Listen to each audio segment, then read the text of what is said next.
Isang gwapong piskal ang nagkataong nakilala ang isang nangungunang artista.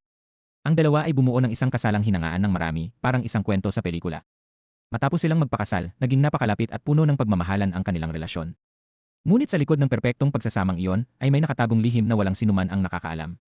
Si Tesop ay nagmula sa mababang kalagayan, ngunit may pusong hindi marunong sumuko. Upang makamit ang kapangyarihan at makapasok sa mataas na lipunan, ibinuhos niya ang lahat ng kanyang pagsisikap upang maging isang piskal. Ibinigay niya ang inuupahang bahay at bumili ng isang Mercedes. Upang makakuha ng ebidensya, tiniis pa niya ang lamig na umaabot sa -8 degrees. Gayunpaman, ang mundo ng mga piskal ay puno ng pera at kapangyarihan, hindi sapat ang sipag at dedikasyon upang maabot kahit ang dulo ng mundo ng mga elitista. Nang malapit na siyang mawalan ng pag-asa, natagpuan ni Tesop ang isang susi upang makapasok sa mataas na lipunan, ang top Asian star na si Sang-ah. Sa kanyang determinasyon, nagtagumpay siyang mapalapit kay Sang-ah. Matapos ang mahabang panahon ng relasyon, sila ay nagpakasal. Dahil sa kasikatan ng kanyang asawa, naging kilalang piskal si Tesop na hinahangaan ng marami. Ngunit ang kasikatan ng mga artista ay hindi nagtatagal. Unti-unti nang nawawala sa rurok si Sang-ah at kamakailan lamang ay iniimbestigahan pa dahil sa isyu ng pag-iwas sa buwis. Bilang mag-asawa na may isang interes, naapektuhan din ang lumalakas sanang posisyon ni Tesop. Sa mga pagtitipon, muli siyang naging parang isang walang halaga, nagpapakumbaba sa mga politiko upang makahanap ng panibagong paraan para maabot ang kanyang ambisyon. Nalaman ni Tesop mula sa isang kasamahan na may isang babaeng alkalde na kasalukuyang pinag-uusapan ng marami at posibleng tumakbo bilang pangulo. May mga tsismis na maraming gustong makakuha ng kanyang iskandalo upang umangat. Ngunit ang lahat ng nagtangkang gawin ito ay nasira ang kinabukasan. Hindi naniwala si Tesop dito. Sa kanyang investigasyon, natuklasan niya na bumababa ang popularidad ng alkalde, ngunit dahil sa tulong ng isang malaking korporasyon, muli itong umangat. Ang korporasyong ito ay isa sa pinakamayaman sa South Korea. Ang tunay na may kapangyarihan ay ang ikalawang asawa ng chairman, isang maganda at matalinong babaeng direktor. Nalaman ni Tesop na ang direktor na ito ay hindi lamang kumokontrol sa media at industriya ng pelikula, kundi may lihim ding ugnayan sa politika. Ayon sa mga balita, siya ang pumili sa alkalde bilang kandidato sa pagkapangulo. Ang kanyang kilalang paraan ay ang paghawak sa mga kahinaan ng mga artista at paggamit sa kanila upang makipagtransaksyon sa mga makapangyarihang politiko. Hindi pa alam ni Tesop na ang kanyang asawa ay malapit nang madamay sa maruming transaksyong ito upang iligtas ang kanyang karera. Isang gabi, nakipagkita si Sang-ah sa nasabing direktor. Ito rin ang taong bumili ng shares ng kanyang management company at may hawak ng kanyang kinabukasan. Kaya lumapit si Sang-ah upang humingi ng tulong na muling maibalik ang kanyang kasikatan sa isang industriyang mabilis magpalit ng bagong mukha. Sinabi ng direktor na mayroon siyang alas na maaaring magbalik sa kanya sa rurok. Binanggit niya ang pangalan ni Dong-song, isang mas batang artista na sumikat kamakailan dahil sa isang drama series. Ipinaliwanag niya na gusto ng alkalde si Dong-song at iniisip pa ang sarili bilang kapareha nito sa isang palabas. Kailangan lamang hikayatin ni Sang-ah si Dong-song na makipagkita sa alkalde. Ngunit matapos ang maikling pag-isip, mariing tumanggi si Sang-ah. Kahit gusto niyang sumikat muli, ayaw niyang isakripisyo ang iba. Nagbago ang tono ng direktor at pinaalalahanan siya na ang kanyang kapalaran ay nasa sarili niyang kamay at dapat niyang harapin ang realidad. Pag-uwi, patuloy na nasusuka si Sang-ah sa banyo. Nilapitan siya ni Tesop upang aliwin. Nakaramdam siya ng pagkakasala dahil alam niya ang nais ng kanyang asawa, ngunit wala siyang magawa bilang asawa. Napagtanto rin niya na magkatulad sila, parehong handang magsakripisyo upang makuha ang kanilang gusto. Naramdaman din ito ni Sang-ah. Marahil dahil sa kanilang pagkakapareho kaya sila nagkakaintindihan. Sa sandaling iyon, hindi napigilan ni Tesop ang kanyang damdamin at hinalikan ang kanyang asawa, nilunod ang sarili sa emosyon sa loob ng banyo. May relasyon din si Tesop sa ibang babae na si Jongwoo na nagbibigay sa kanya ng impormasyon. Sa harap nito, paminsan-minsan ay ibinubuhos niya ang kanyang saloobin, inaamin na minsan ay hindi niya lubos na nauunawaan ang kanyang asawa. Ibinigay ni Jongwoo ang mga dokumento tungkol sa alkalde at sa direktor. Nakumpirma na napakalapit ng kanilang relasyon. Natuklasan din na madalas dalhin ng direktor ang mga makapangyarihang tao sa penthouse ng hotel ng kanilang korporasyon, kasama ang mga babaeng artista. Maliwanag na doon nagaganap ang mga lihim na transaksyon. Sa listahan ng mga booking, nakita ang pangalan ng alkalde na naka-schedule sa susunod na linggo. Matapos makuha ang oras, naghanda si Tesop para kumilos. Ngunit natuklasan ito ng kanyang nakatataas at binalaan siyang huwag mag-imbestiga sa alkalde. Bagaman sumunod siya sa salita, may iba siyang plano. Alam niyang ang karamihan sa kanyang mga kasamahan ay may malalakas na koneksyon. Kapag nagkaroon ng malaking pagbabago sa sistema, siya ang unang matatanggal. Dahil wala na siyang atrasan, nagpa siya si Tesop na ibigay ang lahat, manalo o tuluyang matalo. Sa gabi, pumunta si Tesop upang makipagkita sa isang espesyal na tao. Ang taong ito ay si Go Dong-wook, ang anak sa labas ng asawa ng babaeng direktor, at siya rin ang panganay na anak ng chairman ng grupo. Bilang panganay, si Dong-wook sana ang lehitimong tagapagmana ng korporasyon. Ngunit nagkaanak ang kanyang madrasta ng isang babae sa chairman at kalaunan ay siya pa ang humawak sa hotel at kumpanya ng entertainment ng grupo. Para kay Dong-wook, ang kanyang madrasta ang pinakamalaking hadlang sa kanyang pag-angkin sa posisyon bilang tagapagmana. Sinasabing ang kaaway ng kaaway ay kaibigan, kaya iminungkahi ni Tesop na makipagtulungan kay Dong-wook upang pabagsakin ang madrasta nito. Upang maisakatuparan ng plano, gagamitin ni Tesop ang babaeng alkalde bilang sandata. Plano niyang pumasok sa penthouse ng hotel upang mahuli ang alkalde sa akto habang nasa isang magulong party. Samantala, kailangang tiyakin ni Dongwook na hindi matatabunan ng media ang iskandalong ito. Kung magtatagumpay sila, matapos pabagsakin ang direktor, si Dongwook ang magiging taga-suporta ni Tesop, tutulong sa kanya na makapasok sa Kongreso bilang isang mambabatas at posibleng umabot sa pinakamataas na kapangyarihan ng bansa. Hinangaan ni Dongwook ang ambisyon at estratehiya ni Tesop at agad itong pumayag na makipagtulungan.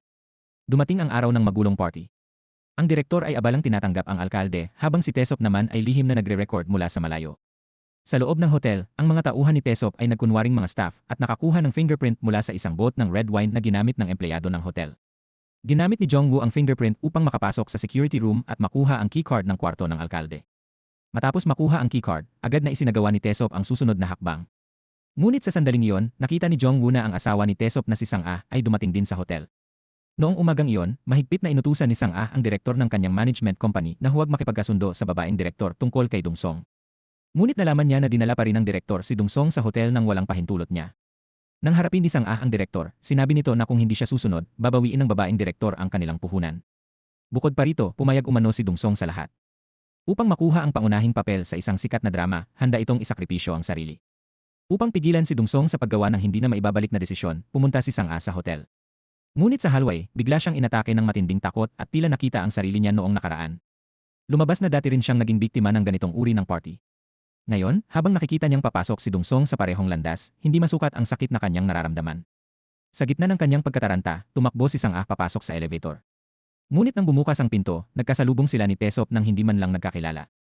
Sa pag-iisip na nasa harap na niya ang pagkakataon, sandaling nag-alinlangan si Tesop, ngunit piniling huwag habulin ang kanyang asawa. Sa halip, pumasok siya sa kwarto ng alkalde at binuksan ang kamera ng kanyang telepono. Sinundan niya ang ingay papasok sa loob at matagumpay na na-record ang alkalde at si Dungsong habang nasa gitna ng kanilang pagtatalik. Nang mapansin ang pagkuha ng video, labis na kinabahan ang alkalde. Matapos makuha ang ebidensya, agad na pumunta si Tesop sa babaeng direktor ng korporasyon. Tinanong siya ng direktor kung ano ang gusto niya at kung pera ba ang kailangan ay sabihin na lamang. Ngunit hindi ginamit ni Tesop ang video upang makipagtransaksyon. Sa halip, binalaan niya ang direktor na huwag nang gambalain ang kanyang asawa. Lumabas na ang chairman na asawa ng direktor ay may paghanga kay Sang-ah. Nakagawa na rin si Sang-ah ng maraming advertisement para sa korporasyon kaya naging sanhi ito ng selos at galit ng direktor. Ipinahayag ni Tesop na kung hindi lamang ang kasangkot sa iskandalo, ang sumisikat na aktor na si Dungsong ay hindi konektado sa kanyang asawa, matagal na niyang inilabas ang video. Ngunit hindi basta-basta ang direktor. Binanggit nito si Park at sinabing malapit na itong makalaya. Ayon sa kanya, habang nakakulong, patuloy itong sumusulat ng liham kay Sang-ah na tila nagpapakita ng hindi pangkaraniwang relasyon nila. Pag-uwi, hinarap ni Sang-ah si Tesop at tinanong kung gaano karami ang alam nito tungkol sa iskandalo ni Dungsong at ng alkalde.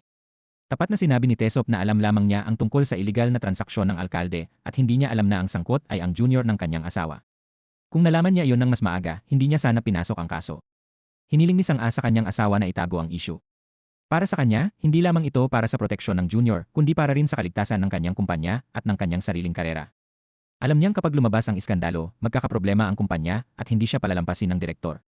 Bukod pa rito, kailangan pa rin niya ang suporta ng direktor upang muling makabangon sa industriya. Biglang binanggit ni Tesop si Park at tinanong ang asawa kung may komunikasyon ito rito kamakailan. Walang pagbabago sa mukha ni Sang-ah habang itinatanggi ito, ngunit agad na napansin ni Tesop na nagsisinungaling siya. Sa dilim ng gabi, binuksan ni Sang-ah ang liham na ipinadala ni Park na kanyang itinago sa aparador. Sa liham, tila labis ang pagkahumaling ni Park kay Sang-ah at binanggit pa ang isang kaso ng pagpatay. Sinisirin niya si Sang-ah dahil hindi man lang siya dinalaw nito kahit isang beses sa mga taon na siya ay nakakulong. Malamig na sinunog ni Sang-ah ang liham, ngunit binuksan naman ni Tesop ang hard drive ng kanyang computer at muling sinuri ang kasong pagpatay na ginawa ni Park ilang taon na ang nakalipas. Sa banyo, napansin din niya ang bakas ng sinunog na papel sa loob ng basurahan at nakita ang isang pirasong hindi tuluyang natupok. Dahil dito, nalaman niyang si Park ay sumusulat ng liham sa kanyang asawa. Bilang isang aktres, kasalukuyang abala si Sang-ah sa pag-shoot sa set. Noong araw na yon, naghanda ang production ng isang stunt double para sa kanya. Ngunit ang stunt double na yon ay walang iba kundi si Jongwoo, ang impormante ni Tesop. Ang pagpasok ni Jongwoo bilang stunt double ay ganap na plano ni Tesop. Matibay ang hinala niyang may itinatago ang kanyang asawa, kaya inutusan niya si Jongwoo na samantalahin ang pagkakataon upang bantayan si Sang-ah. Lalo niyang ipinagbilin na alamin kung may kahina-hinalang lalaking lumalapit dito. Binalaan ni Jongwoo si Tesop na ang ginagawa nito ay maaaring magbukas ng isang kahong Pandora, ngunit hindi natakot si Tesop.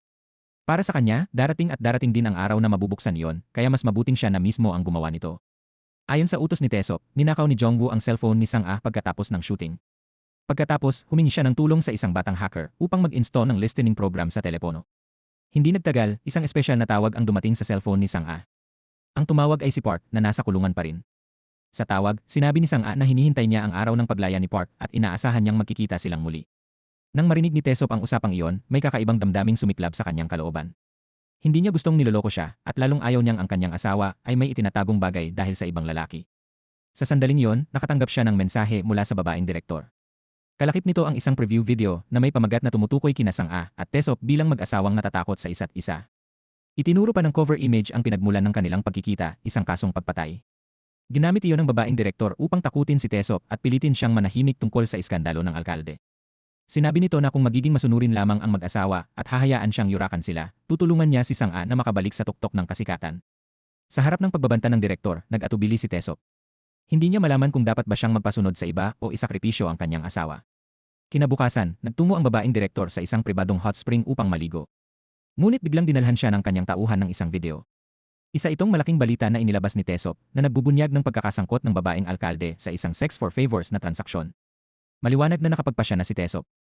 Nagalit ng husto ang alkalde at agad na pinuntahan ang babaeng direktor upang gumawa ng eksena. Sinigawan niya ito dahil hindi nito inayos ang problema para sa kanya at ininsulto pa bilang isang mababang uri ng bugaw. Kasabay ng pagputok ng iskandalo ng alkalde, nadamay din si Sang-a sa gulong ito. Dumagsa ang media sa set ng pelikula at pinalibutan siya. Sa kabutihang palad, sa oras ng panganib ay nagsuot si Jong-woo ng costume ng stunt double at nagpanggap na si Sang-a, inilayo ang media upang makatakas ang aktres mula sa set. Hinarap ni Sang-a ang kanyang asawa at tinanong kung bakit nito biglang inilabas ang balita at bakit nito binalewala ang kanyang pakiusap.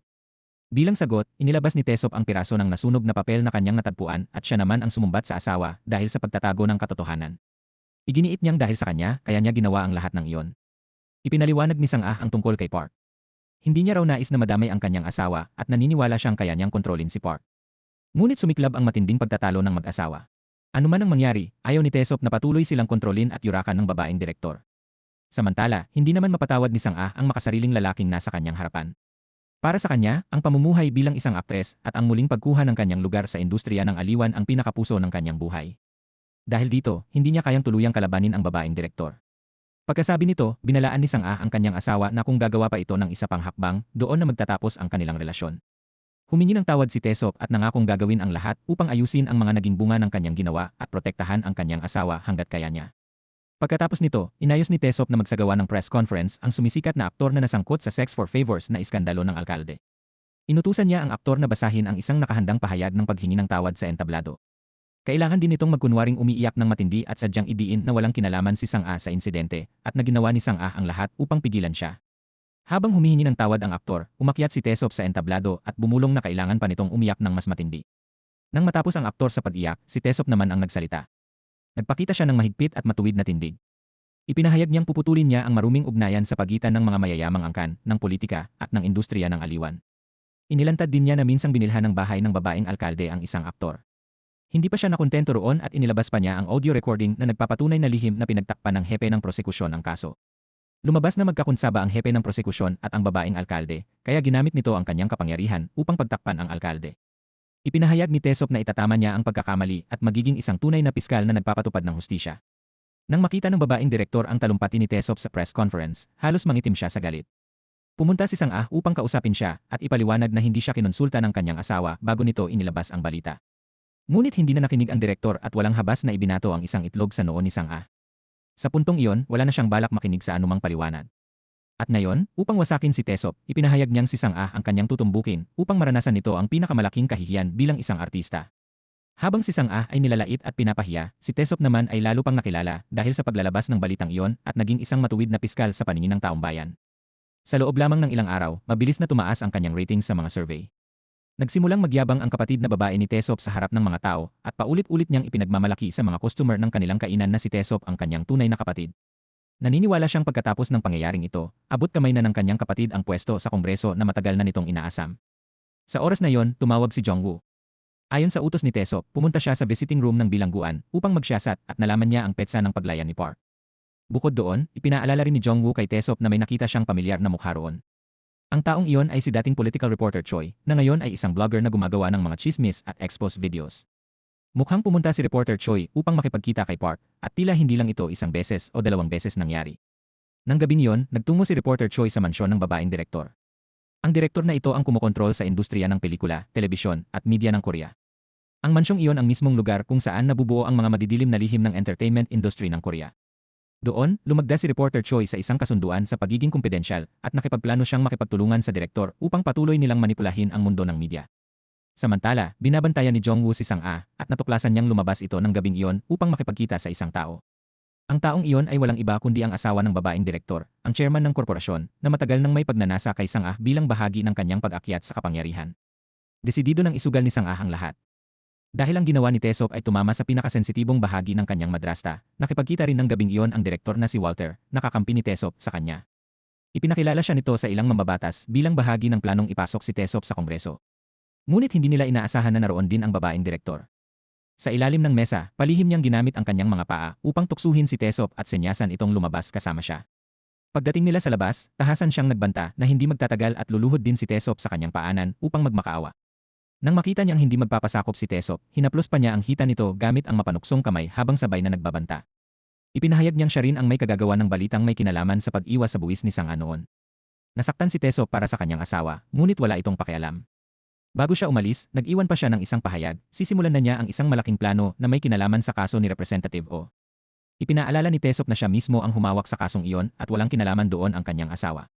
Ngunit sinabi ng babaeng direktor na hindi pa rin nakikita ni Tae-seop ang tunay na mukha ng kanyang asawa. Noon ding gabing iyon, lihim na nakipagkita si Sang-ah sa chairman ng korporasyon at binanggit din ang kaso ni Representative Oh. Binalaan niya ang chairman na malapit nang makalaya si Park. Hawak ni Park ang isang file at kasama sa file na iyon ang pangalan ng chairman. Kapag nabunyag ang laman nito, hindi lamang ang chairman kundi pati ang buong korporasyon ang mapapahamak. Balak gamitin ni Sang-ah ang impormasyong ito bilang kondisyon upang mapilit ang chairman na tulungan siyang patahimikin si Park. Ngunit tinanggihan ng chairman ang alok. Sa halip, sinabi niyang dapat munang suriin ni Sang-ah ang sarili niyang asawa. Hindi ito maunawaan ni Sang-ah at lalo siyang napaisip sa sinabi nito. Pagsapit ng gabi, pinakinggan ni Tae-seop ng palihim ang recording ng tawag ng kanyang asawa, habang si Sang-ah naman ay nagsimulang maghinala rin sa kanyang asawa. Hindi nagtagal, gumawa si Reporter Choi ng isang video na naglantad sa koneksyon ng kaso ni Representative Oh, ni Park, at ng mag-asawang sina Sang-ah at Tae-seop. Lumabas na si Representative Oh ang may-ari ng entertainment company na dati nang pinagtatrabahuhan ni Sang-ah. Isa rin siyang mahusay na talent handler ni Jung-woo at, higit sa lahat, isang makapangyarihang personalidad sa industriya ng pelikula sa Korea. Si Representative Oh ang nakadiskubre kay Sang-ah at siya rin ang nagpasikat dito hanggang sa maging isang nangungunang bituin. Ngunit nang malapit na siyang makipagsosyo sa korporasyon para sa mas malalaking plano, bigla siyang brutal na pinaslang. At ang pumatay sa kanya ay si Park. Si Park ay dating bodyguard ni Sang-ah, mukhang matuwid at simple lamang na binata. Higit sa lahat, matapos siyang maaresto, lahat ng balitang may kinalaman sa kaso ay biglang naglaho na parang walang bakas. Iginiit ni Reporter Choi na tiyak na may isang hindi nakikitang maitim na kamay sa likod ng kasong ito. Upang malaman ang tunay na nangyari, nagtungo siya sa bilangguan upang makipagkita kay Park. May isang bagay na ibinunyag si Park. Sinabi niyang may panahon noon na paulit-ulit tumatanggi si Sang-ah sa pag-arte at napakagulo ng kanyang kalooban. Dahil dito, inutusan siya ni Representative Oh na maging bodyguard ni Sang-ah, ngunit hindi niya inasahan na hahantong ang lahat sa ganito. Ngunit sa totoo lang, ang video na tila naglalantad ng katotohanan ay ginawa lamang ayon sa utos ng babaeng direktor.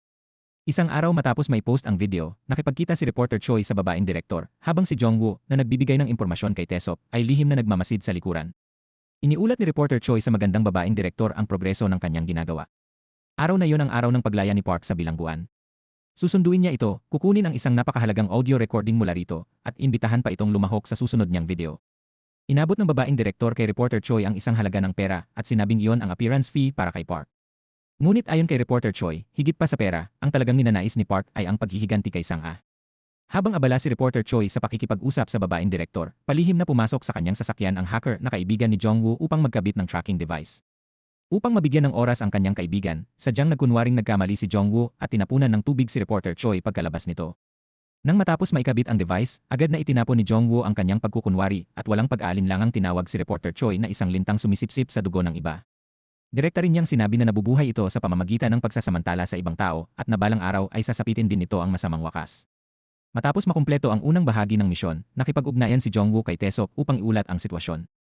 Samantala, sa tanggapan ng prosekusyon, dahil kay Tae-seop na naglantad sa alkalde at sa hepe ng prosekusyon, natakot ang lahat ng nakatataas para sa kanilang sariling kapakanan. Pagkatapos ng isang pagpupulong, napagpasyahan nilang suspindihin si Tae-seop. Ngunit hindi inaasahan ng lahat na diretsahan itong sumugod sa meeting room at tumangging tanggapin ang suspension order. Sa halip, malamig siyang nagsumite ng resignation letter at kusa ng umalis. Ayaw na niyang manatili kahit isang segundo pa sa organisasyong bulok hanggang sa ugat. Habang nanonood ng balita, nakita ni Tesop na ang alkalde na kanyang ibinunyag ay umamin sa gawaing prostitusyon at nagbitiw sa pwesto. Matapos ang isang napakalaking tagumpay, humarap si Tesop sa media at ipinahayag na papasok siya sa politika, sasabak sa halalan, at patuloy na isa sa katuparan ang hustisya para sa mamamayan. Sa kabilang banda, si Sang-a naman ay humaharap sa matinding problema. Dahil sa iskandalo ng alkalde at ng batang aktor, natigil ang shooting ng pelikula at malaki ang naging lugi ng production. Higit sa lahat, ito sana ang proyektong magmamarka ng kanyang pagbabalik. Upang mahawakan ang mahalagang pagkakataong iyon, kusang loob niyang sinabi na siya ang sasagot sa kabayaran sa mga gastos sa produksyon. Pagkatapos pag-usapan ng trabaho, nakatanggap si Sang-a ng tawag mula sa dati niyang bodyguard na si Park. Kalalaya pa lamang nito at nagmamadaling makipagkita sa kanya. Nang tahasan siyang tanggihan ni Sang-a, nagalit ng husto si Park at inakusahan siyang niloko siya. Lumabas na noon, tila sinabi ni Sang-a sa kanya na kapag natulungan niya itong patayin si Representative O, magiging babae niya si Sang-a. Ngunit matapos siyang makulong, sinabi naman ni Sang-a na hihiwalayan nito si Tesop. Nagbanta si Park na hindi siya manonood lamang habang si Sang-a ay nakikipagsama sa ibang lalaki. Iginiit niya na dapat tuparin ni Sang-a ang ipinangako noon kung hindi ay ilalantad niya ang lahat at sisirain silang dalawa hanggang sa dulo. Ang buong laman ng tawag ni Park at Sang-a ay narinig ni Tesop nang walang naiwang kahit isang salita. Umabot na sa ganitong punto ang lahat, kaya labis ang pagkalito at pangamba ni Tesop. Ganoon din si Sang-a na hindi na alam kung paano haharapin ang problemang nasa harapan niya. Nang tawagan ni Park si Sang-a, naroon mismo sa tabi nito si Reporter Choi. Nang gabing iyon, gamit ang tracking device, sinundan ni Jong-woo sila hanggang sa isang restoran kung saan nag-uusap sina Reporter Choi at Park. Ayon sa napag-usapan nila noon pa, hiniling ni Reporter Choi kay Park na ibigay sa kanya ang audio file at tiniyak na sa oras na maisapubliko ito, siguradong mapapasa kanya si Sang-a. Nahikayat si Park at agad niyang ibinigay ang audio file kay Reporter Choi. Isinaksak ng reporter ang file sa computer upang pakinggan ito.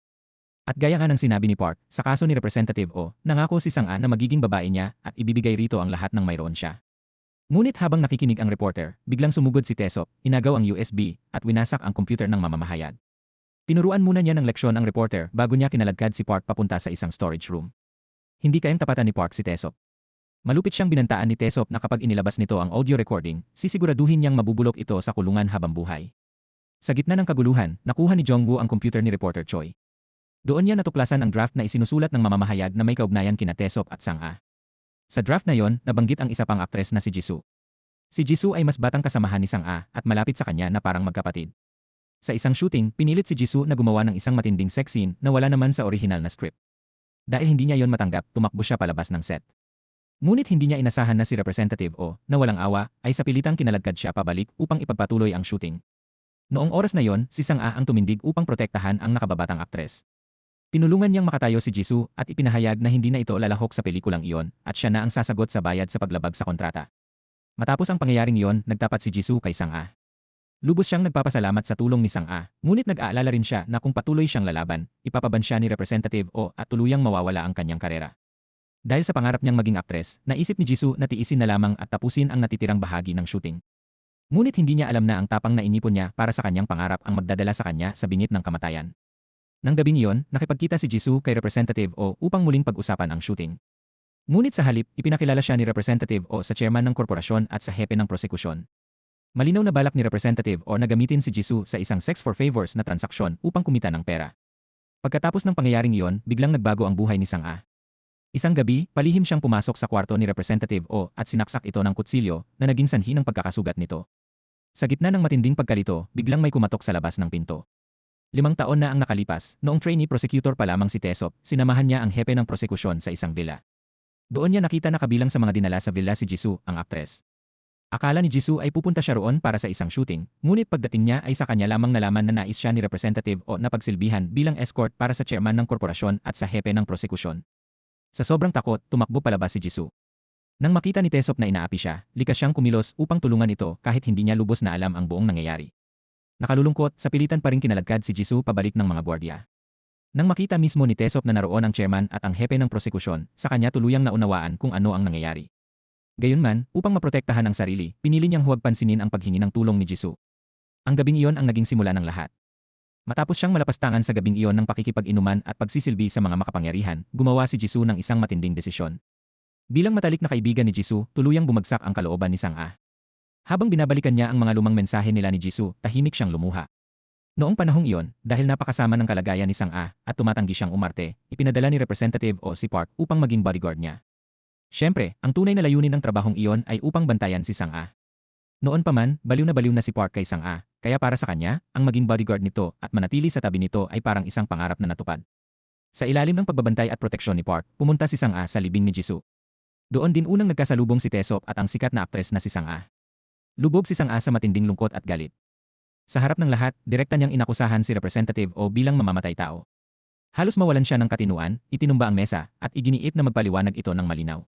Habang nagtutunggali sina Representative O at Sang-a, si Taesop mismo ang tumulak kay Representative O palayo at sinabihang tumigil. Walang pag-aatubiling sinampal ni Sang-a si Representative O at ipinahayag na ilulugmok niya ito sa impyerno. Sa mismong sandaling iyon, unang napansin ni Sang-a ang presensya ni Taesop. Pagkatapos ng libing, nagsimulang imbestigahan ni Taesop ang ugnayan ni Representative O at ang chairman ng korporasyon. Sa pinagsama-samang nakita at narinig niya sa villa noong gabing iyon, mabilis niyang nabuo ang buong takbo ng pangyayari. Sa panahong iyon, lalo pang lumala ang kalagayang pangkaisipan ni Sang-a, kaya ikinulong siya ni Representative O. Ikinandado siya nito sa villa, hindi pinapayagang lumabas, at naglagay pa ng mga surveillance camera sa bawat sulok. Nang matuklasan ni Sang-a na binabantayan siya, desperado niyang hinanap ang mga kamera sa silid at tumawag sa pulis para humingi ng tulong. Ngunit ang sumagot sa tawag ay si Representative O mismo. Nagpadala si Representative O kay Sang-a ng isang litrato. Larawan iyon ng pag-aabot niya ng alak sa isang makapangyarihang tao bago siya tinurukan ng droga. Nagbanta si Representative O na marami pa siyang hawak na katulad na larawan sa kanyang file, at kung magiging masunurin lamang si Sang-a, hindi lalabas sa publiko ang mga iyon. Ngayon, ikinuwento na ni Park ang lahat ng nalalaman niya sa pamamagitan ng video ni Reporter Choi. Ayon kay Park, si Representative O mismo ang nagtulak kay Sang-a sa kailaliman. Ngunit sa puntong iyon, biglang pinahinto ni Reporter Choi ang programa. Naghinala siya na hanggang ngayon ay bulag pa rin sa pagkahumaling si Park kay Sang-a dahil sa simula pa lamang ay inilalarawan niya si Sang-a bilang isang biktima. Lubos itong taliwas sa orihinal na layunin ng video. Ang susunod sanang ibubunyag ni Park sa video ay tungkol sa file ni Representative O na isa parang listahan ng mga babaeng pinagsisilbi sa mga makapangyarihan at kasama roon ang pangalan ni Sang-a. Ang makapangyarihang taong pinagsilbihan niya ay ang chairman ng korporasyon. Nang mapagtanto ni Park na walang balak si Reporter Choi na ilabas ang file na iyon, labis siyang nagtaka. Alam na alam niya na dahil mismo sa listahang iyon, kaya naitulak si Sang-a sa sukdulan, at dahil din doon kaya naisipan nitong saksakin si Representative O. Isang gabi, natuklasan ni Park na dahil sa matinding kawalan ng pag-asa, uminom si Sang-a ng napakaraming gamot. Tatawag na sana siya ng ambulansya, ngunit pinigilan siya ni Sang-a. Isa siyang sikat na aktres at hindi maaaring may lumabas na kahit anong masamang balita tungkol sa kanya. Nang gabing iyon, humagulgol si Sang-a sa harap ni Park. Nais niyang mabuhay ng may dignidad, ngunit kung hindi mamamatay si Representative O, patuloy siyang pahihirapan sa pag-isip. Habang buhay siyang hindi magkakaroon ng kapayapaan. Dahil sa labis na pagkahumaling niya kay Sang-a, nangako si Park na poprotektahan niya ito. Nagkunwari si Sang-a na kaawa-awa at ibinuhos ang kanyang matinding kalungkutan at pag-isa. Nangako pa siya na kung matutulungan siya ni Park na patayin si Representative O, magiging babae siya nito at iaalay pa niya rito ang natitirang bahagi ng kanyang buhay. Ilang araw matapos iyon, habang naglilinis ng bahay, aksidenteng natuklasan ni Park ang listening device na ikinabit ni Representative O. Dahil dito, nakuha niya ang audio recording na yon. Sa puntong ito ng video program, sadyang siniraan ni Reporter Choi si Sang-a at mapanuyang sinabi na talagang karapat-dapat itong tawaging isang mahusay na artista. Inamin din ni Park sa video na ang dahilan kung bakit hindi niya agad ibinigay ang audio recording ay dahil naniwala siya sa pangako ni Sang-a. Buong paniniwala niyang pagkatapos niyang makalaya ay pakakasalan siya nito. Ngunit nang matuklasan niyang sinira ni Sang-a ang pangako at nagpakasal ito kay Taesop, tuluyan nang nanlamig ang kanyang puso at nagpasya siyang magsabog ng kapahamakan kahit madamay silang pareho. Pagkatapos mapanood ang video, dali-daling umuwi si Taesop na halatang balisa. Hinarap niya ang kanyang asawa at tinanong kung bakit hindi nito sinabi sa kanya ang tungkol sa audio recording. Dahil kung ilalabas iyon ni Park, mawawasak hindi lamang ang plano ni Sang-a na makabalik sa entertainment industry, kundi pati ang ambisyon ni Taesop na pumasok sa politika at kongreso. Ipinaliwanag ni Sang-a na pagkatapos ng nangyari kay Jisoo, nawalan siya ng katinuan. Higit pa roon, alam din naman ng kanyang asawa na sa sitwasyon noong panahong iyon, kung hindi mamamatay si Representative O, siya ang siguradong tuluyang magdurusa hanggang sa mamatay. Ngunit sinabi ni Taesop na kahit hindi kumilos si Sang-a, mamamatay pa rin si Representative O. Lumabas na sa kaso ni Representative O, may iba palang tunay na pumatay. Noong panahong iyon, si Taesop ang humawak sa kaso, at sa kanyang investigasyon ay natuklasan niya na may dugo ng isang hindi kilalang tao sa pinangyarihan. Nabalitaan din niya na noon ay binabantaan ni Representative O ang chairman. Dahil dito, simula pa lamang ay nahulaan na ni Taesop na ang tunay na likas ng kaso ay pag-upa ng chairman ng isang mamamatay tao upang patayin si Representative O. Ang hindi kilalang taong iyon ang mismong asasin na inupahan ng chairman. Noong panahong iyon, pumunta si Taesop sa bahay ng asasin at doon ay natagpuan niya ang napakaraming cash at isang notebook. Sa loob nito ay nakasulat ang numero ng kwarto sa hotel at ang eksaktong oras ng pananatili ni Representative O. Sinuri rin ni Taesop ang fingerprints sa kahon ng pera at nakumpirmang ang mga ito ay pag-aari ng isang department head sa ilalim ng chairman. Sa puntong iyon, tuluyan nang nakumpirma ni Taesop ang kanyang hinala. Talagang si chairman ang nag-utos sa department head na iyon na umupa ng asasin upang patayin si Representative O. Pagkatapos nito, tinawag siya ng hepe ng prosekusyon at tinanong kung nakilala na ba niya ang chairman. Para sa kapakanan ng kanyang kinabukasan, nagsinungaling si Tesop at sinabing hindi pa niya ito kailanman nakita at hindi rin siya kailanman nakapunta sa villa na yon. Nasiyahan ang hepe ng prosekusyon sa sagot ni Tesop, nangakong ipopromote siya at pagkatapos ay inabot sa kanya ang isang nakahandang ulat. Nakasaad doon na ang bodyguard na si Park ang mamamatay tao ni Representative O. Ngunit napakatuso ni Tesop. Sa isang banda ay itinago niya ang katotohanan, ngunit sa kabilang banda ay lihim siyang sumulat ng sariling report ng investigasyon kung saan detalyado niyang inilahad ang proseso ng pag-upa ng chairman ng taong papatay kay Representative O. Sa huli, pinuntahan ni Tesop si Sang-a at sinabing natuklasan niya ang file ng listahan ng mga pinagsisilbihang makapangyarihan sa hard drive ni Representative O, kaya nalaman din niya ang lihim nito. Gayunman, sinabi niyang ibabaon niya ang lihim na yon hanggang sa hukay. Nang gabi ring iyon, nagtapat ng damdamin si Tesop kay Sang-a at iminungkahing maging kasabwat siya nito. Nangako siyang gagamitin ang kanyang kapangyarihan at posisyon upang protektahan ito.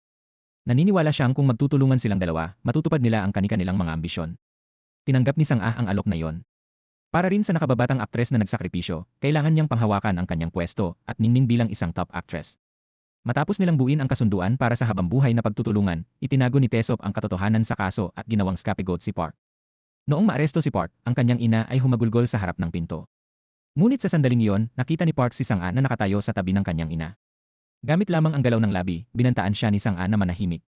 Wala nang ibang pagpipilian si Park kundi ang tanggapin ang papel bilang mamamatay tao.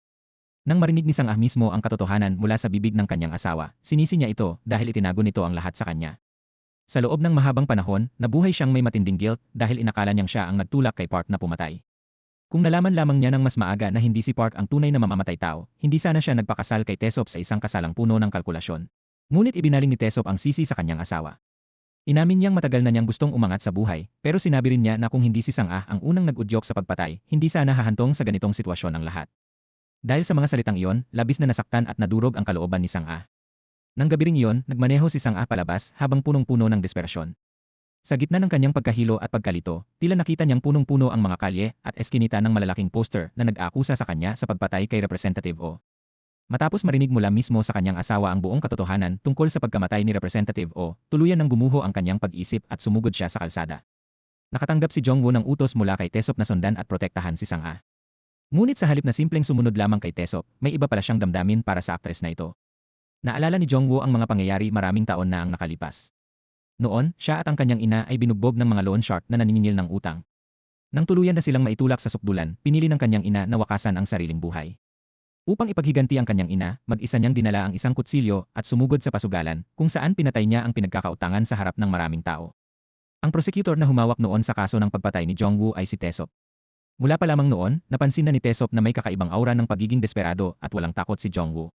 Matapos siyang makalaya mula sa kulungan na walang-wala, napunta si Jong-woo sa pagbebenta ng laman. Nagpalutang-lutang siya sa buhay sa pamamagitan ng pagkuha ng pera mula sa mayayamang lalaki upang makabili ng ipinagbabawal na droga mula sa isang sindikato. Sa isang pagkakataon na bumibili siya ng droga, nagkataon namang nagkaharap sila ni Tesop habang ito ay nasa operasyon laban sa krimen. Isang sulyap lamang ang kailangan ni Tesop upang agad niyang makilala si Jong-woo. Napansin din ni Tesop ang mga gamot na lihim na itinatago ni Jong-woo. Susubukan sana nitong tumakas, ngunit labis siyang nagulat nang sa halip na hulihin siya, dinala pa siya ni Tesop sa bahay ng kanyang kapatid na babae. Pinaghanda siya ng hapunan ng kapatid ni Tesop, habang si Tesop naman ay nagbuhos ng alak para sa kanya. Tinanong siya ni Tesop kung bakit, matapos makalaya, ay hindi niya piniling mamuhay ng maayos. Pinayuhan din niya itong huwag nang gumawa ng mga bagay na magdadala sa kanya sa kapahamakan at huwag hayaang tuluyang malubog ang kanyang buhay. Ngunit makikita sa mukha ni Jong-woo ang kanyang pagiging mapusok at mapaghimagsik. Hindi niya pinakinggan ang mga payo ni Tesop. Para sa kanya, bilang isang taong nakapatay na, itinakda na ng kapalaran na wala ng saysay ang kanyang buhay. Dahil dito, binanggit ni Tesop ang kanyang asawang aktres. Alam niyang pangarap ni Jong-woo ang umarte, kaya nangako siyang tutulungan itong magkaroon ng pagkakataon at inimbitahan itong magtrabaho para sa kanya. Dahil sa alok na yon, napasok si Jong-woo sa isang film set at naging stunt double ni Sang-a. Kasabay nito, sa utos ni Tesop, lihim din niyang minamanmanan at binabantayan si Sang-a. Noong mamatay ang kanyang ina, tanging mga patalastas na si Sang-a ang endorser ang nasa paligid ni Jong-woo.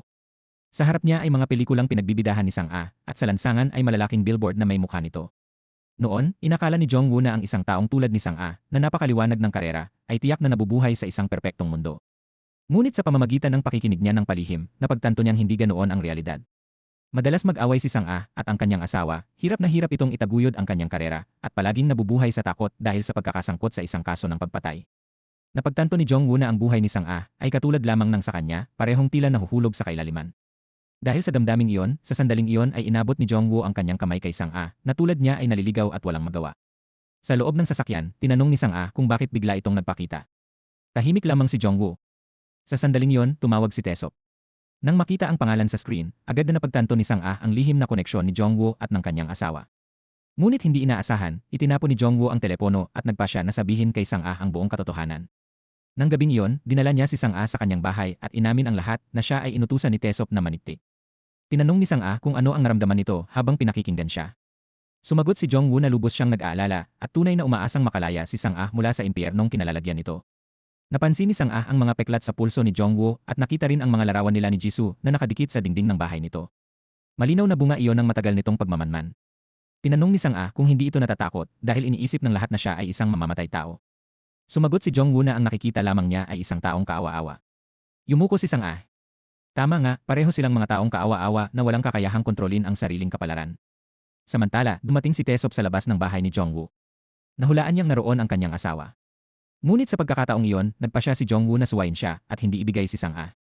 Habang patuloy ang ulan, tahimik niyang pinagmamasdan si Sang-a na natutulog at hindi niya napigilan ang sarili na haplusin ang mukha nito. Biglang nagising si Sang-a. Sa kanyang pagkalito, napagkamalan niyang si Jongwoo ay si Jisoo, ang kaibigang pumanaw na. Sa bigat ng kanyang pagsisisi, hinaplos niya ang mukha nito at marahang hinalikan. Nagulat si Jongwoo, ngunit hindi siya umiwas. Kinabukasan, naghanda si Sang-a na umalis. Alam niyang kailangan na niyang kumilos upang pigilan ang paglala ng sitwasyon. Bago siya umalis, pinayuhan niya si Jongwoo na putulin na ang ugnayan nito kay Taesop at hanapin ang sariling buhay. Umaasa siyang kung papalarin, magkikita silang muli bilang magkapareha sa isang pelikula.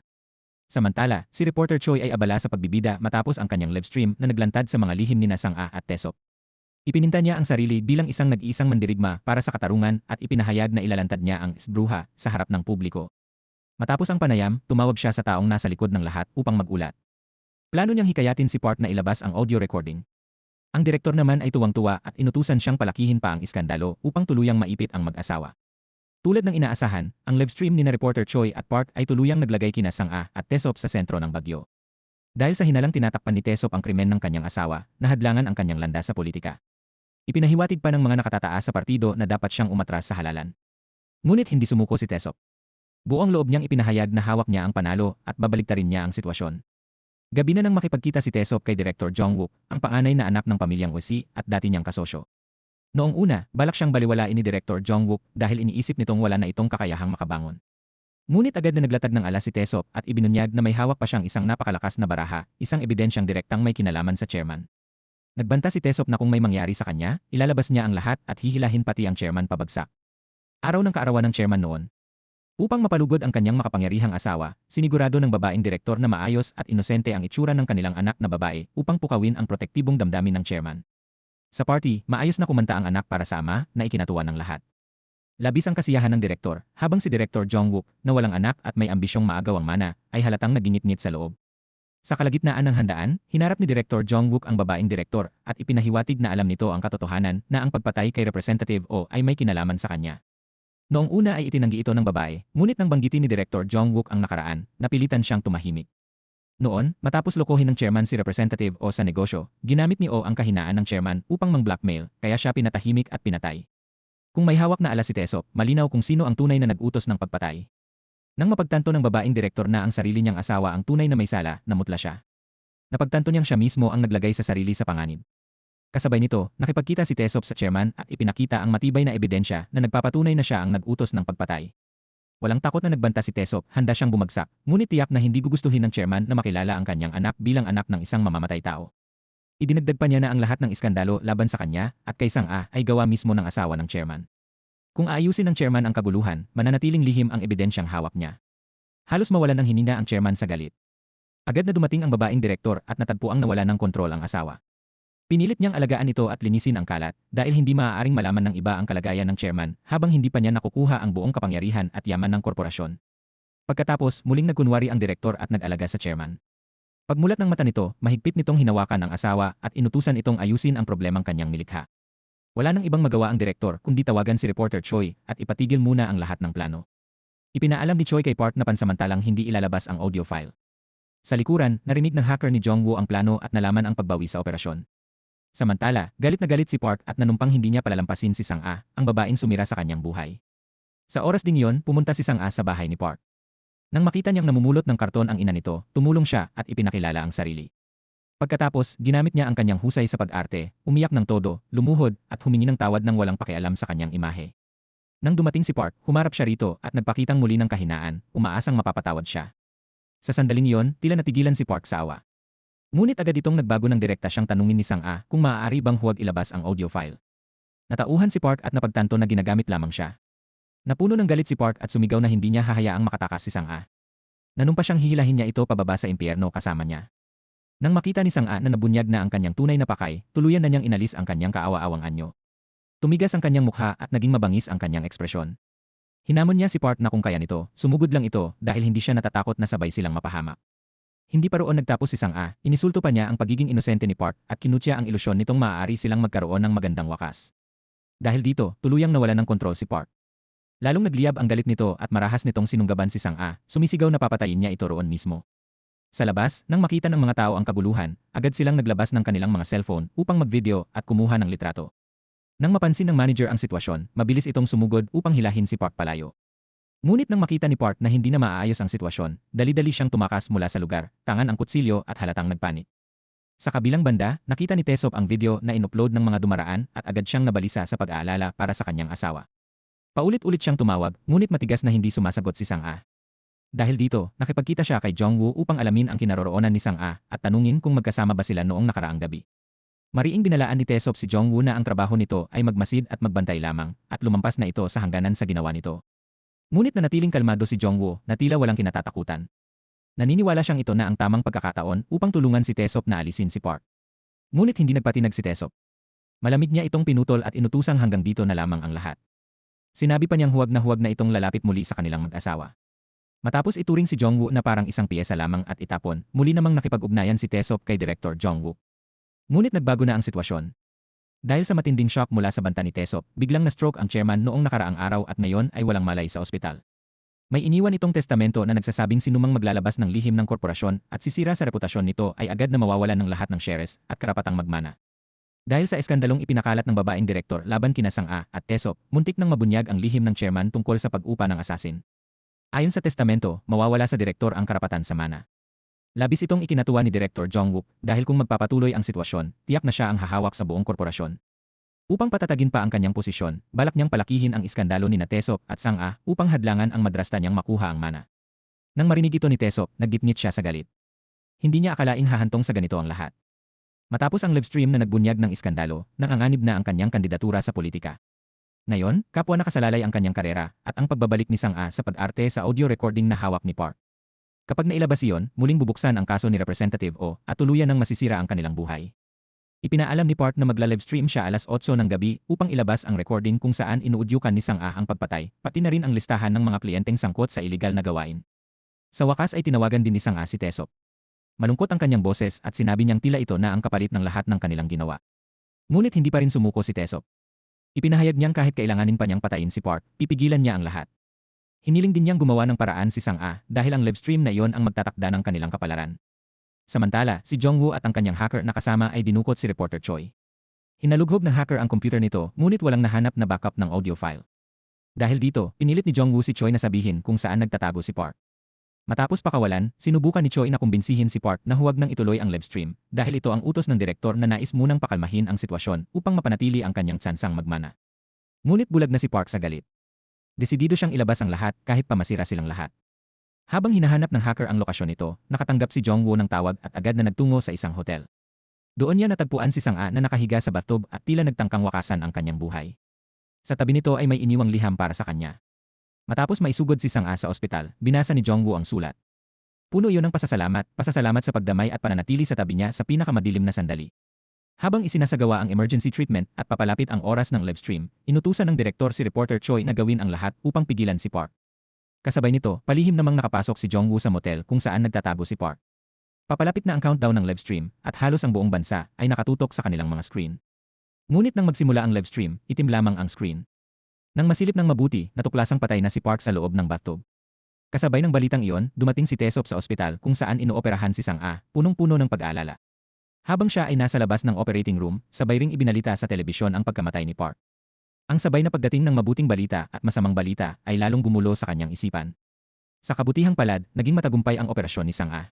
Habang nagbabantay si Tesop sa labas, tila nasilayan niya ang sarili niyang anyo mula sa nakaraan.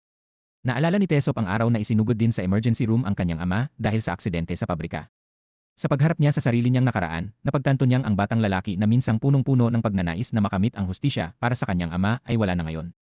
Dumating ang kanyang ate sa ospital upang dalawin siya at labis na nag-alala sa kanyang sitwasyon. Umabot pa sa puntong nagpakonsulta ito sa manghuhula.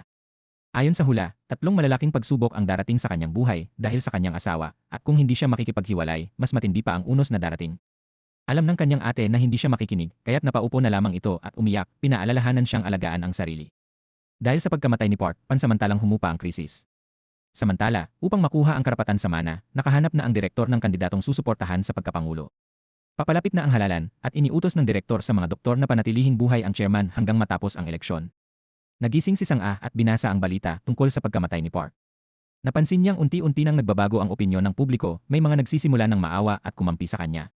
Nang pumasok si Tesop sa silid, agad siyang nagalit. Alam niyang hindi talaga gustong mamatay ng kanyang asawa at parte lamang ito ng isang plano. Pinagalitan niya ito dahil hindi siya kinonsulta at inamin niyang natakot siya nang akalaing totoo ang nangyari. Bagamat nagsimula ang kanilang relasyon dahil sa interes, tunay ang nararamdaman ni Tesop para kay Sang-a. Ipinaliwanag ni Sang-a na wala na siyang ibang paraan. Kung hindi niya gagawin yon, hindi nila mababago ang sitwasyon.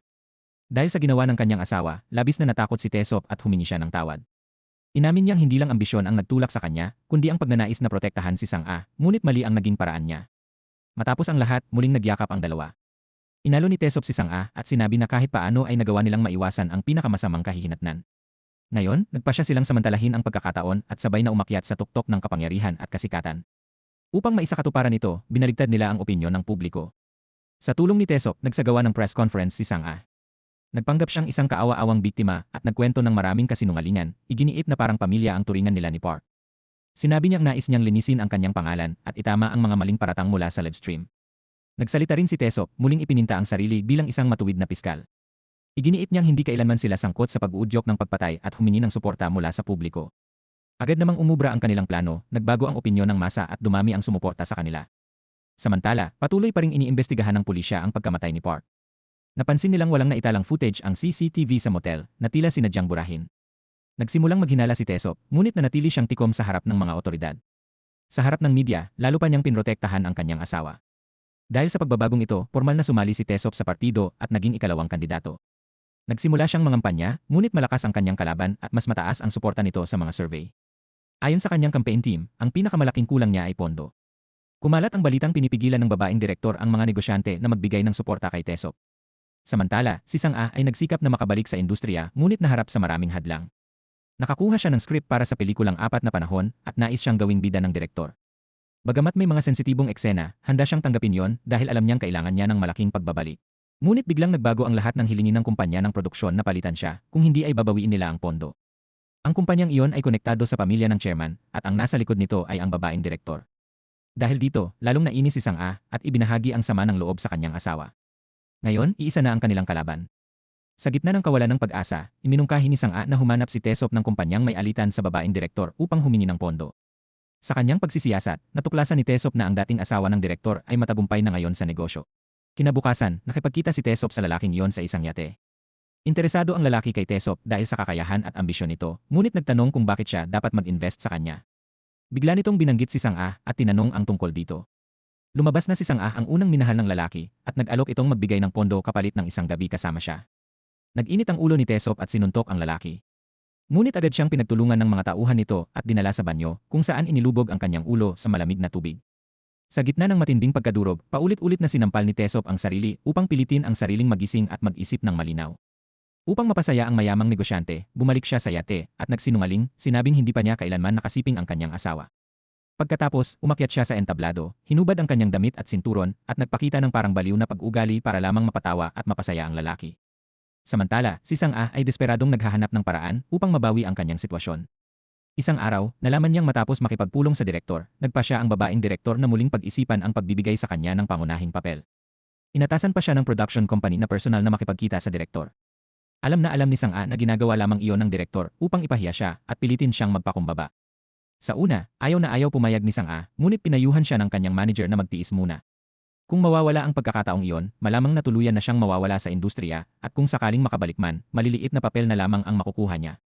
Para sa kanyang karera, nilunok ni Sang-ah ang kanyang pride at nagpadala ng mensahe upang makipagkita. Ngunit sadyang pinaghintay lamang siya ng direktor. Buong gabi siyang naghintay sa bar, ngunit hindi ito dumating. Nang magsara na ang lugar, wala siyang nagawa kundi umuwi. Sa daan, nakita niya ang isang malaking poster na nagpapahayag na isang baguhang aktres ang gaganap bilang bida sa pelikulang Apat na Panahon. Hindi siya makapaniwala, ang pagkakataong pinaghirapan niyang makuha ay basta na lamang naagaw.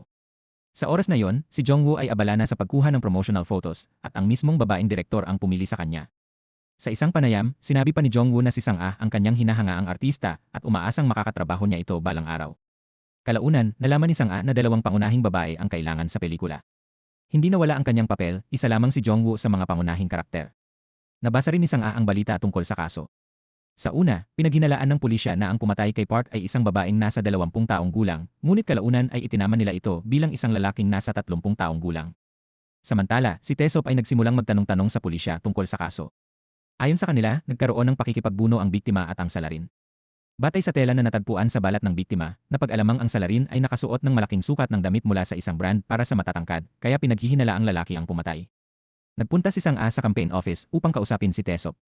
Ikinuwento ni Taesop na nakipagkita siya sa babaeng direktor at bigla itong nagbago ng ugali, nais nitong makipag-ayos at handang magbigay ng pondo. Bagamat hindi pa siya pumapayag, hiniling niya rito na tigilan na ang panlalaro kay Sang-ah. Hindi nais ni Sang-ah na makipagtulungan si Taesop sa direktor dahil alam niyang mapanganib ito. Para itong paglalaro sa apoy. Nangako si Taesop, ngunit alam niyang malamang ay kailangan siya ng direktor kaya ito nagbago ng tono. Napansin din ni Sang-ah na may oportunidad na. Tumataas ang suporta kay Taesop sa mga survey, kaya para sa kanyang karera at sa ambisyon ng kanyang asawa, nagpasya siyang siya mismo ang makipagkita sa direktor.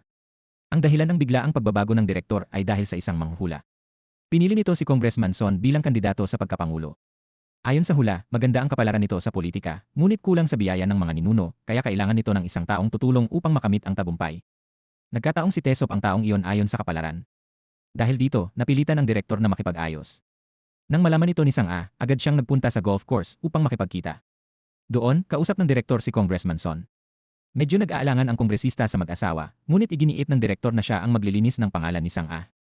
Ipinakita pa nito ang isang bag na puno ng pera bilang suporta. Sa sandaling iyon, dumating si Sang-ah. Nang tangkain siyang kamayan ng kongresista, sinadya niyang huwag agad pansinin at tumingin muna sa direktor. Nang magsimulang mainip ang direktor, saka lamang siya nakipagkamay, isang malinaw na pagpapakita ng kanyang kontrol. Nang pumasok sa banyo ang direktor, agad siyang sinundan ni Sang-ah.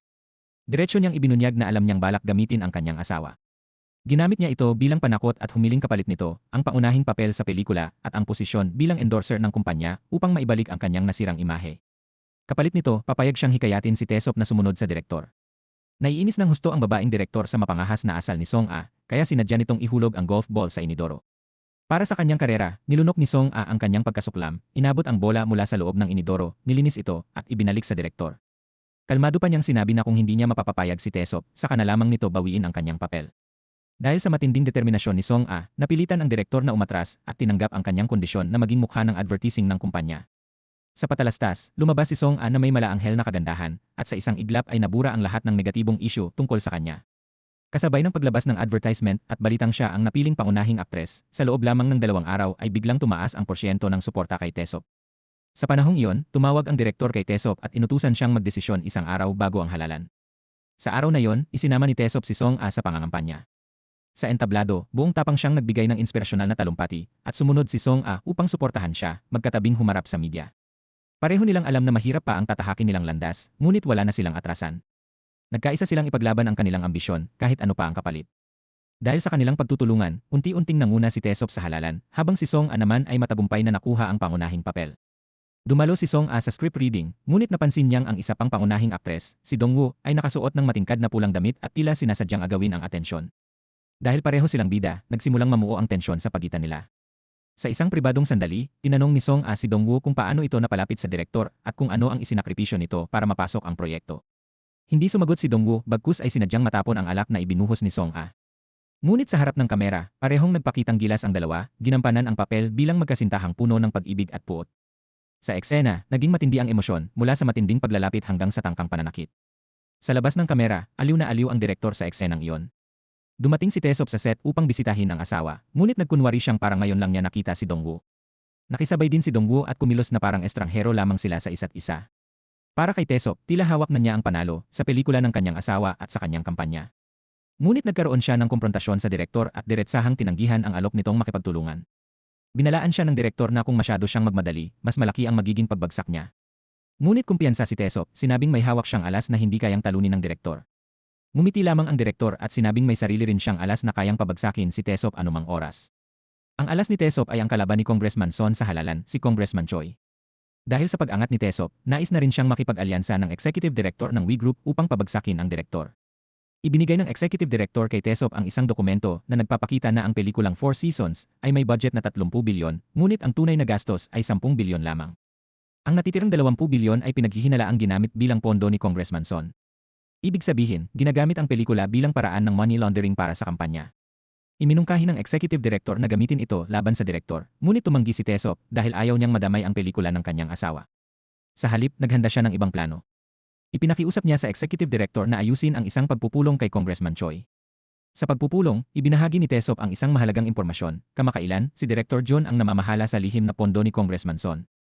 Ngunit nagkaroon sila ng alitan, at bago pa man makapagsalita si John sa isang press conference, misteryosong namatay ito. Noong araw ding iyon, nakakalap si Tesop ng sapat na ebidensya na nagpapatunay na ang pagkamatay ni Director John ay may kinalaman sa sekretaryong tauhan ni Congressman Son. Ipinahayag ni Tesop na handa niyang ibigay ang buong ulat ng investigasyon kay Congressman Choi.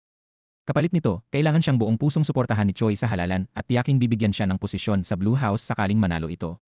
Agad na pumayag si Congressman Choi. Pagkatapos nito, nakipag-ugnayan si Tesop sa Chief Prosecutor at ibinigay ang kopya ng investigasyon. Hiniling niyang gamitin ito upang pag-awayin si Congressman Son at ang sekretaryo nito at iparamdam sa sekretaryo na siya ay isinakripisyo ng kanyang amo. Kapalit nito, tiniyak ni Tesop na si Choi ay magbibigay ng mataas na posisyon sa Chief Prosecutor. Pumayag ito at agad na nakipagkita sa sekretaryo, unti-unting winasak ang kanyang depensa ayon sa plano ni Tesop. Hindi pa roon nagtapos, personal ding kinausap ni Tesop ang sekretaryo at pinayuhan itong huwag magpakabobo sa katapatan sa kanyang amo, baka siya pa ang maging sakripisyong tauhan sa huli. Ang sunod-sunod na planong ito ang naging alas ni Tesop. Dahil dito, lalo pang lumakas ang kanyang kampanya at ayon sa pinakabagong survey, nalampasan na niya ang kanyang kalaban. Nagdiwang ang buong kampanya dahil ito ang unang tagumpay ng kanilang partido matapos ang 30 taong sunod-sunod na pagkatalo. Ngunit kinagabihan, nakatanggap si Tesop ng tawag mula sa hacker na tauhan ni Dongwoo. Sinabi nitong ang pagpayag ni Dongwoo na gumanap bilang pangunahing aktres ay hindi kusang loob kundi dahil may kumokontrol sa kanya. May hawak daw sa kanya ang isang lihim na may kinalaman sa pagpatay kay Mr. Park. Gayunpaman, hindi malinaw ang paliwanag ng hacker kaya lalo lamang nalito si Tesop. Sa parehong gabi, nagkita ng pribado sina Dongwoo at Song-a. Sa kahinaan ng loob, inamin ni Song-a na ginamit niya noon ang damdamin ni Mr. Park. Ngunit para makataka sa kontrol ni Representative O, wala siyang ibang pagpipilian kundi maging isang taong kinamumuhian niya mismo. Inalala rin niya ang insidente ng kanyang pagpapanggap na magpakamatay at inamin na sana si Dongwoo ang nakakita sa kanya, hindi ang kanyang asawa. Humingi rin siya ng paumanhin dahil nadamay si Dongwoo sa lahat ng ito. Ngunit hindi siya sinisi ni Dongwoo. Sinabi nitong ang pagpunta niya sa hotel noong gabing iyon ay sarili niyang desisyon. Sa katahimikan ng gabi, nagtagpo ang kanilang mga mata na puno ng hindi maipaliwanag na damdamin. Habang nasa banyo si Song-a, naalala ni Dongwoo ang gabing nangyari ang pagpatay. Sa katunayan, balak niyang patayin si Mr. Park upang protektahan si Song-a. Ngunit pagpasok niya sa silid, natuklasan niyang patay na ito.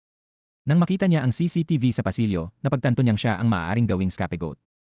Sinubukan niyang habulin ang isang kahina-hinalang tao, ngunit siya ay inatake at nawalan ng malay.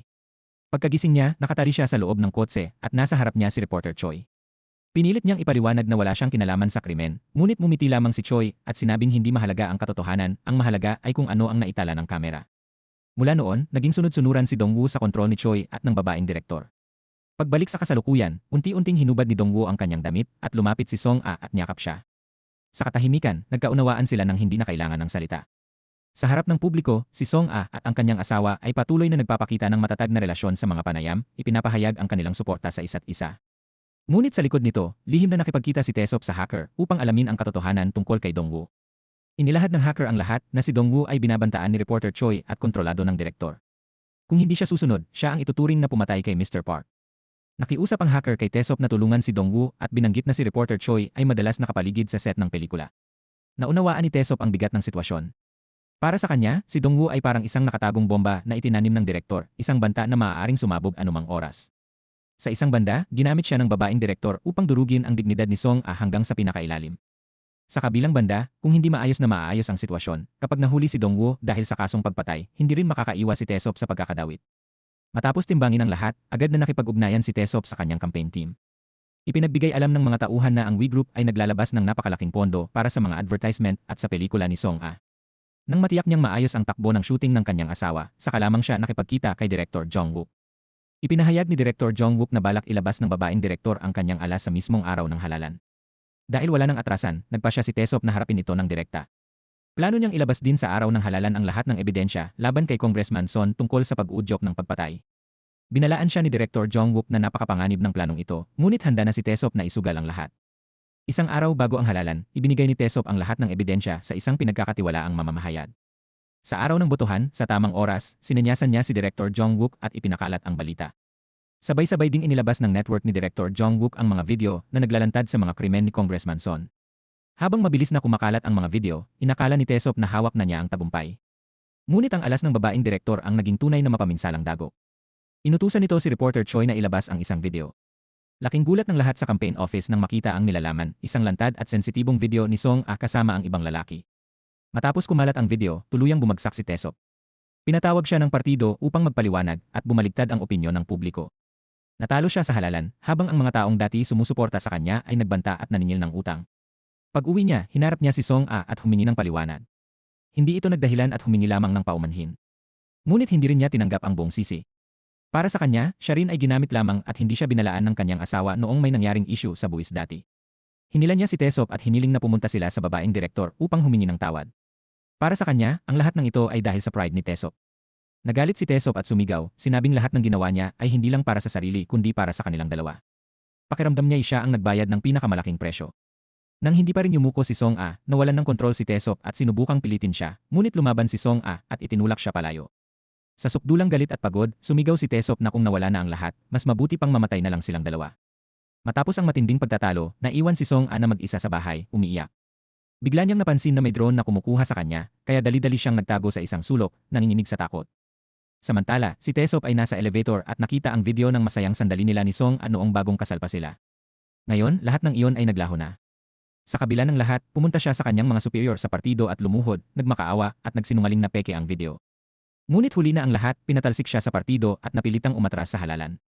Samantala, si Song A ay galit at wasak ang loob habang pinapanood ang mga balita. Binato niya ang tablet at nasugatan ang kanyang kamay.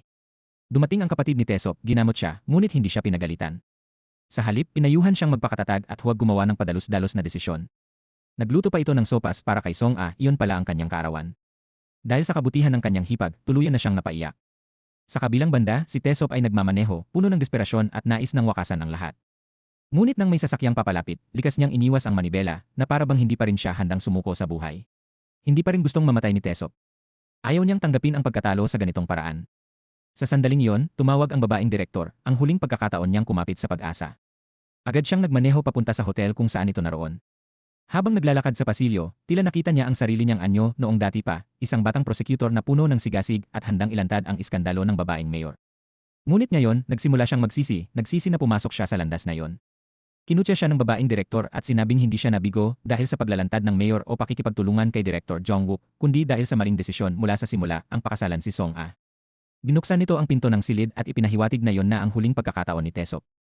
Pumasok si Taesop ng walang pag-aalinlangan, ngunit sa halip na gawin ang inaasahan ng direktor, naglabas siya ng patalim. Kung kailangan, handa siyang sirain ang lahat kasama ang sarili. Tinanong niya kung bakit pilit nitong itinutulak si Song A sa sukdulan. Walang pakialam na sumagot ang direktor, sa lahat ng mayroon si Taesop, si Song A ang pinakamahalaga. Ibinigay pa nito ang kutsilyo pabalik kay Taesop, alam nitong wala itong lakas ng loob na tapusin ang lahat. Tama ang hula nito. Sa sumunod na sandali, lumuhod si Taesop, binitawan ang sandata, at sumuko. Hinubad niya ang kanyang Amerikana at umakyat sa kama ng direktor. Samantala, matapos umiyak ng husto, pinunasan ni Song A ang kanyang mga luha at lumabas ng bahay. Sa matalim na tingin, itinulak niya ang kamera ng isang reporter at nagpa siyang gawin ang huling hakbang upang mabawi ang lahat. Alam niyang kung ano ang pipiliin ni Taesop mayong gabi, ngunit wala na rin siyang pakialam. Nagpadala siya ng mensahe kay Taesop kung sila man ay naging mga halimaw, tatapusin na nila ito hanggang dulo. Mula ngayon, lalaban sila sa kani-kanilang paraan. Pagkabasa ng mensahe, napaluha si Taesop. Para itong isang kasunduan, mula sa gabing iyon, isasantabi na nila ang moralidad at gagawin ang lahat para manalo. Matapos ang gabi kasama ang direktor, sumunod si Taesop sa utos nito at nakipagkita sa isang shaman. Ibinigay ng shaman ang lokasyon ng puntod ng kalaban ni Congressman Son at inutusan siyang magsagawa ng ritual, magpako sa bungo at puso ng mga labi upang sirain ang kapalaran ng pamilya. Babala ng shaman, ang gagawa nito ay magdudulot ng kapahamakan sa pinakamalapit na tao kay Taesop. Ngunit sa kabila nito, pumunta pa rin siya sa sementeryo. Kasabay nito, naghahanda si Dongwoo na umalis sa lahat ng kaguluhan. Binigyan niya ng pera ang hacker at pinakiusapang huwag na siyang hanapin pa. Ngunit dumating si Song-a at hiniling na sabihin nito ang lahat tungkol sa direktor upang magamit laban dito. Pinayuhan siya ni Dongwoo na tumigil na, ngunit hindi natakot si Song-a. Para sa kanya, wala na siyang pakialam kung mapahamak siya basta madamay ang direktor. Habang nagtatalo, napansin ni Dongwoo ang tauhan ni Reporter Choi na papatayin si Song-a. Sa kritikal na sandali, itinulak niya si Song-a at sinalo ang saksak para sa kanya. Kasabay nito, sa sementeryo, patuloy na ipinapako ni Taesop ang mga labi. Hindi niya alam na ang tatanggap ng kaparusahan ay si Dongwoo. Nang makatanggap siya ng tawag mula sa pulisya, agad siyang pumunta sa istasyon. Nang malaman niyang hindi si Song-a ang biktima, nakahinga siya ng maluwag. Inaresto ang hacker at itinuring na suspect. Naisa nang sabihin ni Song-a ang katotohanan, ngunit pinigilan siya ni Taesop dahil delikado rin ang kanilang sitwasyon. Kalaunan, pumunta si Taesop sa morgue upang makita si Dongwoo. Sa natitirang konsensya, nilagdaan niya ang papeles bilang kanyang tagapag-alaga. Kinagabihan, habang sinusunog niya ang mga gamit ni Dongwoo, nakita niya ang isang USB. Nalaman niyang naglalaman ito ng mga ebidensya laban kay Reporter Choi at sa direktor. Dala ang USB, nakipagkita siya sa direktor at ginamit ito bilang panumbas. Hiniling niyang burahin ang sensitibong video ni Song-a at tiyaking maipalabas ang pelikula nito. Para kay Taesop, si Song-a ay parang tropeo at dapat manatili itong kumikislap. Ngumiti ang direktor at sinabing gusto nito ang pagiging walang hiya niya. Dahil sa USB, napilitan itong pumayag sa kanyang kondisyon. Makalipas ang isang taon, ipinalabas ang pelikula ni Song-a. Sa premiere, hindi niya napigilang umiyak. Sa kanyang paningin, ang karakter na namatay sa dulo ay parang si Dongwoo. Sa tulong ng manipulasyon ng direktor, ang kumalat na sensitibong video ni Song-a ay pinalabas bilang bahagi lamang ng pelikula. Sa press conference, si Song-a ay lubos na kumpiyansa at kalmado habang sinasagot ang mga tanong ng mga reporter. Sa wakas, nalinis na niya ang sarili mula sa lahat ng eskandalo na bumalot sa kanya. Dumating si Taesop upang batiin siya sa nominasyon niya sa film festival at sa nalalapit niyang bagong proyekto. Binati rin siya ni Song-a pabalik. Si Taesop ay kasalukuyang bahagi na ng kampanya ni Congressman Son at naging isa sa kanyang pinakamahalagang strategist. Papalapit na ang halalan. Isang araw, binigyan ni Taesop si Congressman Son ng isang lumang sirang relo at pinayuhang isuot ito. Naniniwala siyang ang relong iyon ang magiging sandata upang tumaas ang reputasyon ng politiko. Kinagabihan, sa isang live na debate sa telebisyon, hayagang inakusahan ng kalaban si Congressman Son ng pagtanggap ng suhol. Ipinusta pa nito ang sarili, kung malinis si Son, handa siyang umatras sa halalan. Sa kasagsagan ng tensyon, hinubad ni Congressman Son ang relo at ipinakita ito sa publiko. Emosyonal niyang ikinuwento na ang relo ay pag-aari ng kanyang lolo noong panahon ng pakikibaka para sa kalayaan. Ang bahid ng dugo roon ay simbolo ng patriotismo ng kanilang pamilya sa loob ng maraming taon. Sinabi rin niyang sa tuwing tinitingnan niya ang relo, hindi niya nakakalimutan ang sakripisyo ng kanyang mga ninuno at ang kanyang tungkulin sa bansa. Dahil sa makabagbag damdaming kwento, natabunan ang isyu ng suhol at napahiya ang kalaban. Matapos ang debate, pinuri ni Congressman Son si Taesop sa kanyang talino at mahusay na estratehiya. Ngunit may iba ng plano si Taesop. Nakarinig siya ng lihim na usapan sa pagitan ni Congressman Son at ng babaeng direktor. Lumalabas na bilang kapalit ng suporta, hinihingi ng direktor na baguhin ang batas sa mana kapag nanalo si Son. Ngunit ayaw ni Son na maging sunod-sunuran lamang. Dito nakita ni Taesop ang isang malaking pagkakataon. Nakipagkita siya kay Song-a at iminungkahi na magtulungan silang pag-awayin ang direktor at si Congressman Son. Nais din niyang humanap ng alternatibong pondo upang mapalitan ang perang galing sa direktor. Para kay Taesop, malapit na nilang makamit ang kanilang pangarap at hindi na nila hahayaang apihin sila muli. Inamin din niya na ginagawa niya ito dahil gusto niyang maibalik si Song-a. Isang taon na ang nakalipas nang mapilitan siyang makasama ang direktor, doon niya napagtanto na si Song-a ang pinakamahalagang babae sa buhay niya. Agad silang nagkasundo sa plano. Nakipagkita si Taesop sa kanang kamay ng kalaban at ibinigay ang lahat ng ebidensya laban kay Congressman Son tungkol sa suhol at pag-uutos ng pagpatay. Ngunit nakalock ang mga file at sinabi niyang ibibigay lamang ang password sa tamang oras. Kapalit nito, humingi siya ng sulat ng garantiya na bibigyan siya ng mataas na posisyon sa partido. Samantala, kumilos din si Song-a. Mula pa noong 20 taong gulang siya, tinatala na niya sa isang diary ang lahat ng pagkakataong napilit siyang makipagkita sa mga makapangyarihang tao. Ngayon, ginamit niya ang mga lihim na iyon upang i-blackmail ang mga ito. Isa-isa niyang hinarap ang mga ito at tinakot gamit ang kanilang mga sikreto, mula sa iligal na gawain hanggang sa mga iskandalo ng kanilang pamilya, upang mapilit silang maglipat ng pera sa isang account na itinakda niya. Samantala, na-recover ni Taesop ang recording mula sa USB na iniwan ni Jongwoo. Naglalaman ito ng mga ebidensya na nagpapatunay na ang direktor ang nag-utos ng pagpatay kay Mr. Park. Dala ang ebidensyang ito, nakipagkita si Song-a sa pamunuan ng isang TV network. Para sa kanila, isa itong napakalaking eksklusibong balita. Hiniling ni Song-a na ihanda na ang segment at teaser, ngunit huwag muna itong ilabas hanggat hindi siya nagbibigay ng utos. Agad silang pumayag. Kasabay nito, nagsimulang dumaloy ang malaking halaga ng pera mula sa mga taong na-blackmail ni Song-a. Nang handa na ang lahat, ipinakita ni Taesop kay Congressman Son ang teaser at ang ebidensya ng suhol bilang panakot. Pinilit niya itong talikuran ang direktor at sumama sa kanya. Ipinahayag din niyang nais niyang maging tagapayo sa mga usaping sibil kapag nanalo si Son. Hindi madaling tinalikuran ni Son ang direktor dahil sa pera, ngunit sa sandaling iyon, dumating si Song A at ipinakita ang kanyang account na naglalaman ng halos 10 milyong dolyar. Buong kumpiyansa na iginiit ni Song A na ang napakalaking halagang iyon ay sapat upang mapalitan ang black fund na ibinibigay ng babaeng direktor kay Congressman Son. Lahat ng sumunod na pangyayari ay nangyari ayon sa plano ni Tesop at Song A. Nagpasya si Congressman Son na talikuran ang direktor at iniutos sa istasyon ng telebisyon na i-broadcast ang buong ulat tungkol sa kanyang pagkakasangkot sa pag-uutos ng pagpatay. Paglabas ng balita, agad itong naging usap-usapan at nanguna sa mga search trend. Sa kabilang panig, wala nang magawa ang direktor kundi sumigaw sa galit at magwala, ngunit hindi na niya napigilan ang malakas na alon ng opinyon ng publiko. Hindi nagtagal, siya ay inaresto. Sa gitna ng kaguluhan, umiti si Song A nang may tagumpay at palihim na ininsulto ang direktor na ngayoy bagsak na. Kasunod nito, nahuli rin ang tunay na pumatay kay Mr. Park, na isa palang tauhan ng reporter na si Choi. Hindi rin nakaligtas sa batas si Choi. Ang hacker na naipit sa kaso isang taon na ang nakalipas ay napawalang sala. Unti-unting nabunyag ang lahat ng madidilim na lihim ng kumpanya, manipulasyon ng opinyon ng publiko, at ang sistema ng kapalit ng katawan para sa mga papel sa industriya ng aliwan. Isang kahangahangang pagbabalik ang nagawa ni Song A at Tesop. Ngunit hindi pa rito nagtatapos ang lahat. Nakipagkita si Tesop kay Director Jong Wook at ibinunyag na sa mga nakaraang taon, nag-order ito ng malaking dami ng adperin para sa chairman na may sakit sa bato. Malinaw itong tangkang pagpatay. Ginamit ni Tesop ang impormasyong ito upang takutin si Director Jong Wook at pilitin itong mag-ulat sa kanya ng lahat ng nangyayari sa kumpanya. Wala nang nagawa ang direktor kundi sumunod na para bang naging puppet na lamang siya ni Tesop. Matapos ang lahat ng pinagdaanan nila, sa wakas ay naabot nila ang tuktok. Bumalik si Song A bilang isang top-tier na artista at ang pelikula niya ay nanalo ng prestihiyosong parangal. Dumalo siya sa film festival na napakagarbo.